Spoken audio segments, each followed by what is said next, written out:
Gracias. Jorge Roy, Venevisión, Venezuela. ¿Estás en Venezuela? Hola, estoy en Venezuela. ¿Cómo están ustedes? Gusto. Un gusto y de verdad muy emocionado de conversar con ustedes.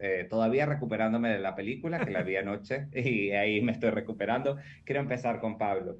Pablo, todo empezó por una carta muy emotiva que escribió Juan Antonio a ti y obviamente a los sobrevivientes. Pero para ti, ¿cómo comenzó este viaje con los sobrevivientes? ¿Cómo comenzó esta idea de escribir esta novela? ¿Cuál fue ese, digamos, ese detonante que te hizo a ti escribirla?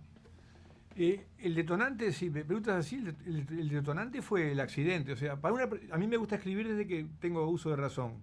Digo, en un Ujú. colegio rudo de hermanos cristianos irlandeses, donde se juega rugby sin niñas, solo varones. Me gusta escribir desde siempre. Entonces, el detonante fue el accidente en sí. O sea, a toda mi generación nos parte a la mitad. O sea, imagínate que tú, todos tus compañeros de toda tu vida con quienes te moldeaste juntos, se pierden porque no estaban muertos, porque no habían aparecido. O sea, desaparecen del mapa, literalmente desaparecen del mapa. Mm. Los buscaban, pero no estaban, no aparecían los restos. Entonces, esa situación del limbo, donde no están vivos pero no están muertos. Yo creo que si tú me vas a preguntar dónde surge esa necesidad de entender, es esa sensación, esos 72 días donde para mis amigos y para mí no estaban vivos, pero tampoco estaban muertos porque no habían aparecido. Y bueno, y cuando aparecen esa cosa tan truculenta de que unos sí y otros no, 29 no y 16 sí, es fascinante y es truculento al mismo tiempo. Yo creo que esa experiencia es tan dura para quien es un coetáneo de ellos, coterráneo de ellos, amigo de ellos, y que yo creo que ahí surge la necesidad y hasta la misión, el compromiso para quien le gusta escribir, de asumir esa tarea, por ellos, por los muertos y por mí. Y luego la vida es tan maravillosa que surge, que llega Juan Antonio Bayona y que llega a Netflix y que eso se puede amplificar porque siempre entendí que ese experimento tan pequeñito allá al fondo, en el 72, era emblemático. De ahí podíamos extraer lecciones todos los seres humanos. Y bueno, aparece luego Bayona y Netflix para amplificar aquello inconcebible que se construyó en el 72.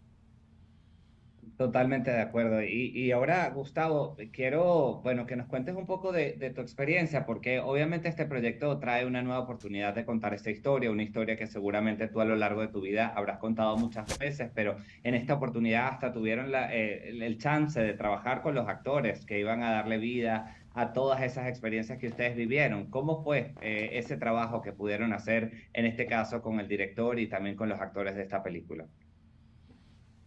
Para mí esto es una energía que se expande, que es parte de un proceso. Primero tenés que vivirla, después tenés que tratar de comprenderla y después de comprenderla y entenderla, compartirla. En ese proceso de expansión de inconsciencia y de intuición al viento, eh, ocurrieron cosas y las fuimos contando a medida que las iban preguntando y la pregunta es una cosa pero la respuesta es otra. Hoy nosotros podemos contestar las preguntas cuando maduraron las preguntas y podemos expandir la emoción, el sentimiento y es mucho más real, no es lineal, porque la mente es lineal y es abstracta, pero la vivencia es tridimensional, es en 5G como decimos ahora. Y esto se sigue expandiendo y por medio de las imágenes, el sonido y el relato de lo que se vivencia y que representan los actores y quiere mostrar el director, se expresa algo único y nuevo. Por eso es muy valioso el proceso de aprendizaje y compartir. Ese conocimiento hoy está maduro y le pertenece al hombre en toda su dimensión humana. En un tiempo donde hay mucha indiferencia, soberbia, arrogancia, hay prepotencia y no hay respeto al ser humano. Las decisiones que nosotros tomamos en la cordillera fueron por unanimidad, no Ujú. fueron consensos. Hasta que no estuvimos todos de acuerdo no lo hicimos. Y cuando el yo se convierte en nosotros, una sociedad, es muy importante. Por eso el Uruguay, hoy al mundo, una historia uruguaya contada por Uruguay, que es un país republicano, democrático y totalmente respetuoso, muestra cómo es muy importante que el ser humano viva en paz y en armonía. En Uruguay está lleno de venezolanos que han venido al Uruguay a vivir en un país que los acogió con los brazos abiertos porque somos latinoamericanos y somos hermanos. Y eso es lo importante. Uruguay no es más que Venezuela, ni Venezuela es menos.